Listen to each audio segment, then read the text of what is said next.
Hey everyone, you're watching We Had That, and today I'm going to talk about 10 things you may not know about the real American hero era of G.I. Joe. From 1964 to 1976, Hasbro struck gold in the United States and Canada's boys' toys market with their 12-inch G.I. Joe action figures, vehicles, and accessories. The 12-inch line ended and was replaced with the 9-inch Super Joe for 1977 and 1978, but the new smaller figures didn't come close to matching the sales numbers of the 12-inch figures. It didn't help that Kenner's 3 3/4-inch Star Wars figures came out and became the new must-have toys for the same demographic as G.I. Joe. After a few years of silence from the G.I. Joe brand, Hasbro returned in 1982 with a new 3 3/4-inch figure, ushering in the era of G.I. Joe, a real American hero. As promised, here are 10 things that you probably didn't know about G.I. Joe. Number 1. G.I. Joe came back because of a hockey game. Wait, what? Okay, that's an oversimplification. There are multiple reasons for G.I. Joe's return, including a lot of hard work by a lot of people. However, one of Hasbro's brand managers was in a crowded bar filled with people watching the 1980 Olympic hockey game between the USA and Russia. When the U.S. team won the game, he saw all of the people in the bar go crazy, and he realized that patriotism was alive and well in this new decade of the 1980s.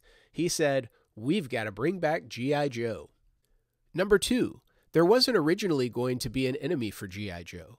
Much like the first couple of years of the original 12-inch G.I. Joe line, Hasbro didn't initially have any plans for creating an enemy for the new G.I. Joe to fight. During a meeting with Hasbro executives, G.I. Joe comic book writer and artist Larry Hama said, "You really need an enemy." Archie Goodwin, also from Marvel, then suggested a paramilitary terrorist group based loosely on Marvel Comics' bad guy organization Hydra. I believe he's also the one who suggested calling the group Cobra. But regardless of who came up with the name, once the name Cobra was mentioned, everybody said, "All right, yeah, sure, that sounds good." Number 3. Snake Eyes was created to save money.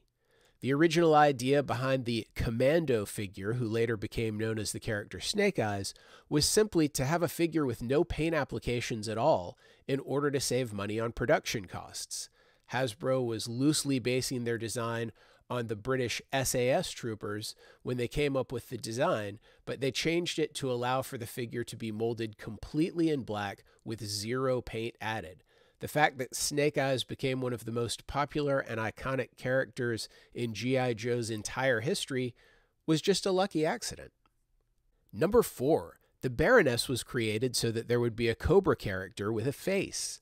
When Larry started writing the first issue, he had been given concept art for the Cobra Commander, Cobra Officer, and Cobra Troopers, which were going to be made into action figures for the first wave. Larry realized that all of their faces were covered, which limited his ability to show expression on their faces. Larry uses images to convey his stories more than he uses words, so he needed a character without a mask that could have an expressive face. To fill that position, he created the Baroness. Despite her appearance in the comics right from the beginning with issue number 1, Hasbro was reluctant to include the Baroness at all in the G.I. Joe universe because they didn't think boys would want female characters. Hasbro was even more reluctant to have the Baroness as an action figure, and that's why she didn't come out until Wave 3 in 1984, even though she was a very popular character in the comic book right from the beginning. As a side note, when the Baroness finally did become an action figure, it became the first action figure that Larry had ever created. Number 5. Larry Hama wanted Scarlett to succeed. Speaking of Hasbro not being excited about female action figures, Scarlett was the only female figure in the first wave of the G.I. Joe reboot, and Hasbro wasn't sure she would sell. Larry wanted G.I. Joe to be as diverse as possible, and that meant, among other things, including women in their ranks. Right out of the gate, Scarlett was shown to be smart, skilled, and tough. In issue number 1 of the comic book alone, she uses a throwing star from her wrist to disarm Cobra Commander in the first story, and sends Snake Eyes and Rock and Roll to retreat with important information while she holds off all the bad guys by herself in the second story. If you look at the first 20 or so issues of G.I. Joe, more often than not, Scarlett's on the cover and doing something awesome on the inside in the story. She was also a character in the Sunbow cartoon, but not as heavily featured as she was in the comic book. All of that added up to Scarlett being one of the more popular characters, despite Hasbro's initial concerns. Number 6. The Dreadnoks were originally going to be teddy bears with guns. Seriously? When the movie Return of the Jedi came out in 1983, Kenner was selling massive amounts of Ewoks merchandise. Hasbro decided that they wanted to get in on that Ewok money, so they came up with this brilliant idea for a group called the Dreadnoks, who were going to be gun-toting teddy bears fighting against G.I. Joe. They told Larry to write that story up, and Larry said, "No, you can't have G.I. Joe guys shooting at teddy bears. You just can't do that." So Hasbro fired him.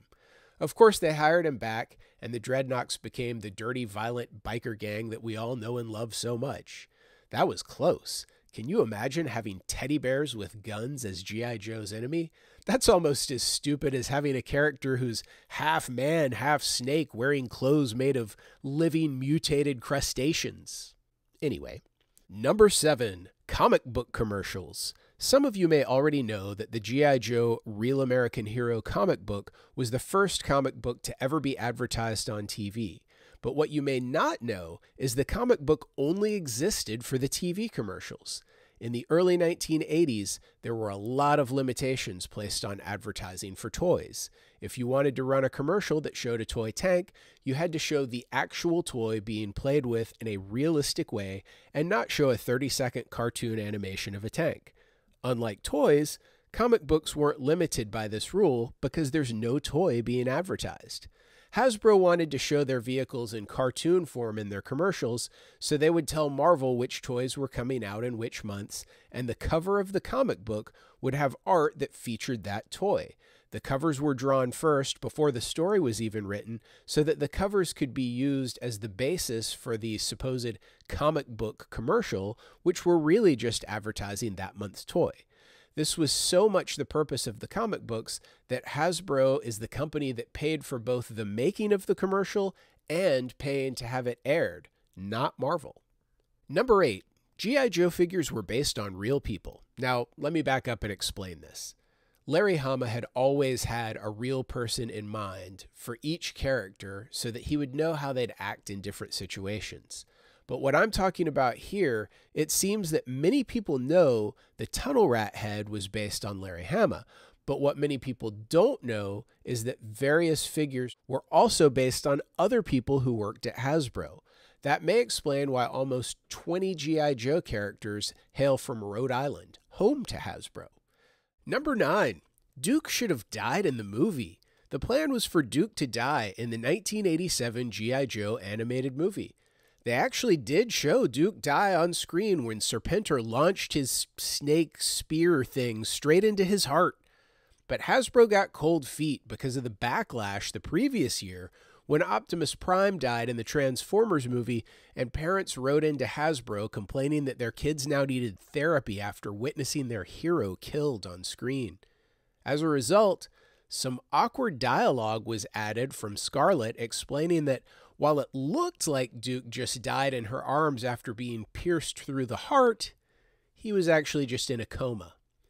I'm no doctor, but what? Number 10. Teenage Mutant Ninja Turtles killed G.I. Joe. All right, not really, but they did kick him when he was down.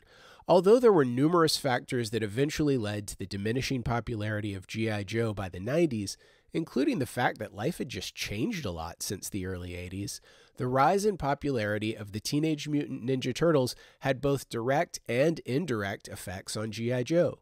First of all, the Teenage Mutant Ninja Turtles cartoon offered something new for the next wave of youngsters to get excited about.